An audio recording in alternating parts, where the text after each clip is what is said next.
এটা অনেক সুন্দর। চুরি করে খাওয়ার স্বাদটাই আলাদা।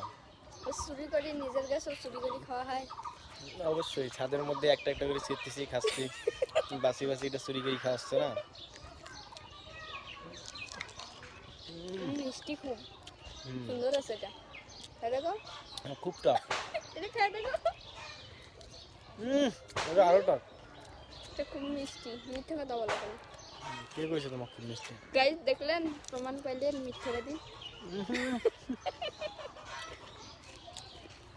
আবার কি খাচ্ছে, খাইলে স্বাদটা বুঝতো, না খেলে স্বাদ বুঝে। ওই জন্যই তো তোমাকে বললাম মিথ্যাবাদী। আমি খায়া তো বললাম যে মিষ্টি, তুমি খায়া বলো টক। তুমি মিথ্যা কথা বললা না।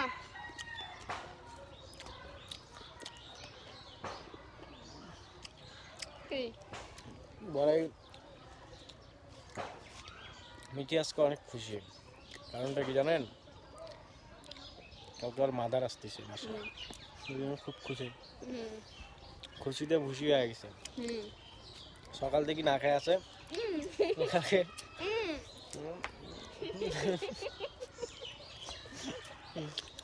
সকাল থেকে না খাচ্ছিস না, কালকে মা আসবে, রান্দি বান্দি খিলাবে। মায়ের সাথে রান্না খাইলে এক মাস হলো। সকালে না খাওয়া গেলে শাশুড়ি হাসবেন যে বাপরে 3 দিন আগে না খালো আমি না।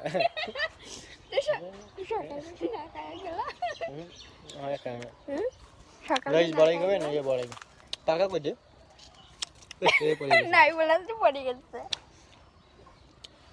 আমাদের সাথে প্রচুর বড়াই, কিন্তু বড়াই খাওয়ার লোক নেই। ঠিক আছে, কাউকে যে দেবো এরকম লোক নেই এলাকায়। ইয়া আমাদের বিয়ের সময় হচ্ছে, আমার এক মামি হচ্ছে বলছিল যে বাড়িতে বড়াইয়ের গাছ, তাহলে মিশি তো খুব বড়াই খায়, তাহলে খাওয়া সেই হবে। কিন্তু এদিক গাছে বড়াই ভরি আছে, তার খাই না মাঝে মধ্যে। তাকে আপু আজকে বলতেছে।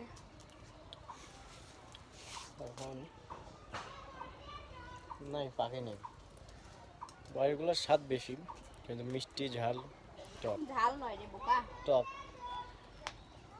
টক বেশি। চলে চলে। তুই একটা নেই, আমিও একটা নেই না। আমি আমার একটা পাকা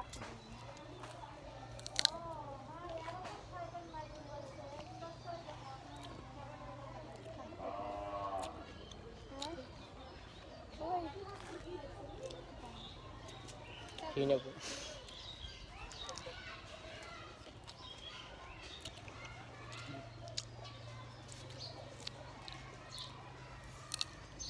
মিষ্টি ঝাল টক।